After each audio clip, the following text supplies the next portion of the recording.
So we need to talk about tax thresholds in this episode.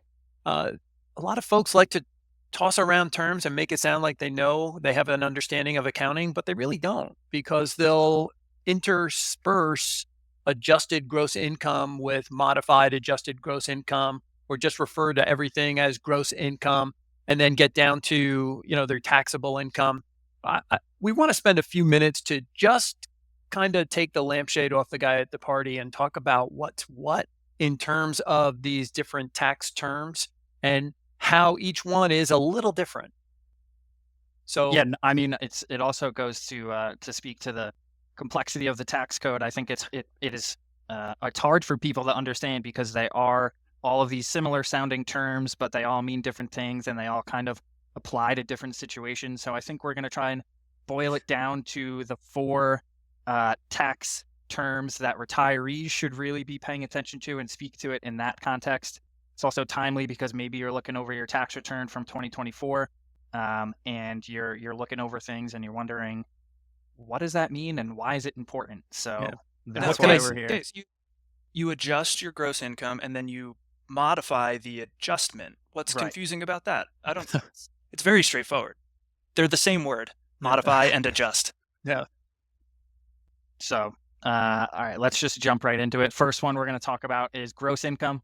Seems pretty straightforward, but we'll kind of dive into it here a little bit. This is the top number of a tax return. It's the summation of all your different income sources.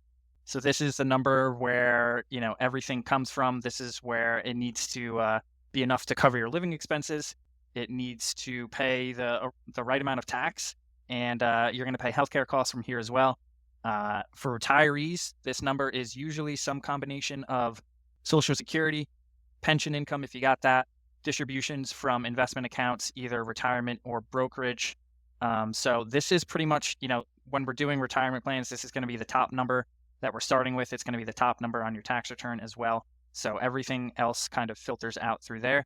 But it's important for us when we're building retirement plans to, have an accurate estimation of what the gross income might be, because then from there we can back out, what sort of taxes are going to be due, what other sort of income thresholds are you going to meet.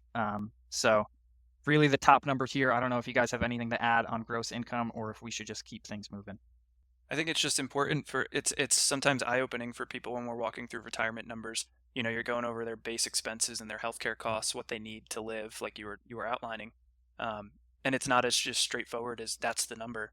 If money's coming from a retirement account or a pension, Social Security, there's taxes involved. So what you need to pull each year is going to be significantly, sometimes higher than that base number, because you have to take tax into account. And you'd be surprised how many times people are like, oh, I didn't even think about that. Yeah. So it's especially if it's coming from a retirement account. I mean, even if you're just doing a distribution, you want to net $30,000, depending on what you want to withhold for taxes, you could take out 35 or 45, $50,000, which, is almost double the actual amount that you want to net. So important consideration when pulling money from retirement accounts. it also comes as a surprise, I think, for people who are taking Social Security for the first time. You mean this is taxable? Didn't I pay tax on this years ago out of my paycheck? Yeah, the right. way they tax it is very confusing too, because sometimes people think, you hear, oh, 85% taxable for Social Security, and people go, they're taking 85% of my Social Security benefits? It's like, no. So you're in the 85% tax bracket for Social Yeah. Security. 85% of your total benefit is included in your taxable income. Yeah. Right. So that, leads us into adjusted gross income, which, if you're collecting Social Security, like you said, 85% of your Social Security benefit will be taxable. And you'll do that calculation when you're moving from your gross income to your adjusted gross income.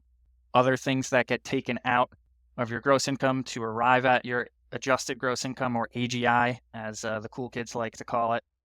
Other deductions are, if you contribute to an IRA, if you have student loan interest, that might be for, younger people in our generation, Tim. Other self-employment taxes get deducted along there. Sometimes your AGI will just be your gross income if you don't have any of those deductions that are getting taken out. But for retirees, it's important to know Social Security, 85% of that is taxable. So yeah, that's AGI. So kind of yeah. included, lumped that one in with gross income. So that was still number one. The second tax threshold for retirees to pay attention to is modified adjusted gross income. So this is not a line on your tax return. no, so this is, you got to know how to do this and why it is important. So the biggest reason why this is important, this is sometimes called your MAGI, or modified adjusted, or your MAGI. This is used, MAGI. Yep, right. Be clear about that. So this is used for determining your, potentially determining your healthcare costs if you're retiring before age 65 and you want to go to the open marketplace for health insurance. Here you have to add back any foreign interest earned and non-taxable parts of Social Security, as well as any tax-exempt interest earned. So if you have municipal bonds or something like that, you have to add that back into your modified adjusted gross, or to your adjusted gross income. So yeah, it's that 15% that you didn't include from your Social Security, plus, as Casey said, any interest that you earned on a tax-free investments like a tax-free bond. Yeah. So this is, like I mentioned, healthcare costs is a big one here. So your modified adjusted gross is going to be your threshold for that. That is, that can, going to the open marketplace for health insurance pre-age 65 can change things for people when they're assessing their viability of a retirement plan. Yeah, don't do it. You got to have a plan for it because the cost can be substantial. We've had several instances where people are saying, hey, I think we have the money, we can do this, we can retire early. And then when we lay it on them that, hey, you're going to be spending $2,400 a month for you and your spouse for Medicare, for some kind of medical coverage for the next 5 years, it's 150 grand you didn't plan on spending. Yeah, I would say between not accounting for tax, like I mentioned before, and like you just said, not accounting for healthcare costs, those are the two biggest hurdles that people forget they have to jump over when it comes to calculating their own retirement. If they've kind of done some preliminary calculations on their own at home, just forgetting to factor those two things in can be backbreaking to the timing and viability of your retirement plan. Yep. So we've got gross, we've got adjusted gross income, we've got modified adjusted gross income. Well, gross and adjusted gross were one. Okay. Modified adjusted gross is two. So number three is going to be taxable income. Okay. So this is your adjusted gross income, just your AGI, minus the standard deduction or itemized deduction. So this is going to be the number that is used to calculate the amount of tax that you owe in a given year. This is especially important for us to know when we're trying to, replace your income in retirement. You were, contributing to taxes through, your withholdings on your W-2, but now that you're not working anymore, we have to replace that from somewhere. So arriving at this taxable income number is important for us because that lets us know how much tax is going to be owed, and it can kind of lead to a discussion of the best place for that to come from. I think that's important to understand, and it kind of spills over into, I think we've done a couple of videos on marginal versus effective tax rate because at this point you can calculate what your taxes are based on your taxable income, and you can say, okay, I'm in the 12% bracket because I paid 12% on all of this income. But it's sexy for people to say, I'm in the 34% tax bracket. And they're not. For every dollar that they earn over and above this, that's going to be taxed at 34%. But getting you to this point, no. Yeah. I was going to say, like, 10 of your dollars were taxed at 34%. So that counts. Count it. I'm in the 34% bracket. Right. Yeah, but I think that you mentioned it, Case. I think it's important for figuring out the order of operations of where to pull for people and the combination sometimes of where to pull when you're figuring out retirement income. Sometimes it could be a situation where people have substantial amounts of brokerage account assets and banked assets and, an equal amount in retirement account assets. But you don't necessarily want to start pulling from the retirement accounts right away if you don't have to, because all that money is going to be ordinary income versus banked assets. You're probably not paying anything on it. And then money from a brokerage account, the only thing you would need to worry about are long-term capital gains rates, right? Which could be lower than your tax bracket. Depending on all of your other things, you could fill up the 0% capital gain tax bracket each year and then combine that with some retirement assets. If you have a minimum distribution, there's a whole number of different variables that can kind of piece the puzzle together and figure out what the best way to optimize your taxes are in retirement. Case, can you spend a minute just talking about capital gains and what Tim's alluding to here? Yeah, so your taxable income is going to be the number that you use to determine the taxability of your capital gains.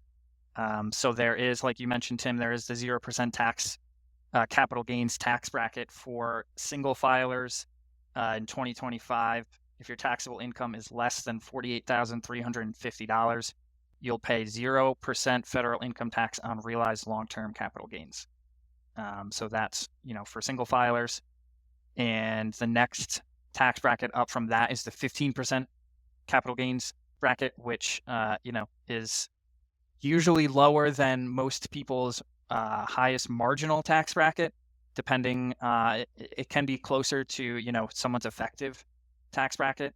But 15% is, typically better than ordinary income. So you want to utilize that.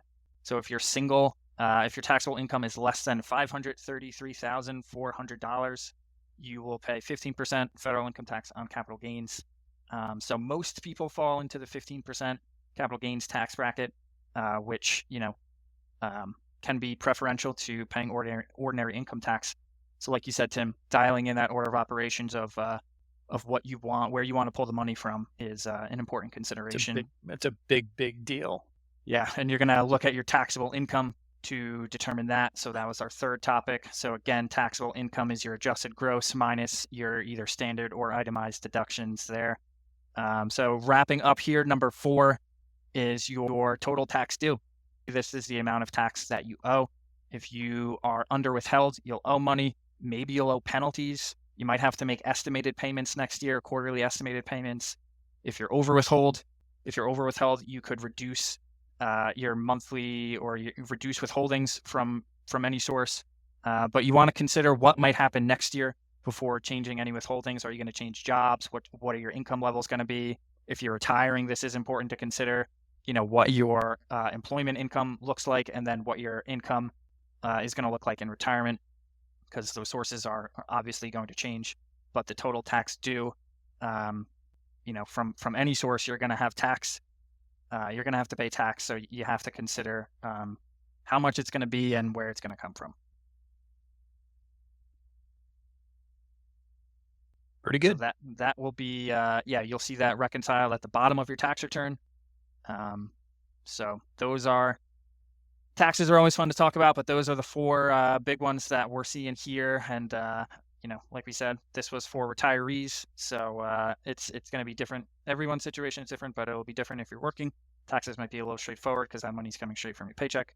But for people on the cusp of retirement or already in retirement, these are the 4 big ones that you should look out for.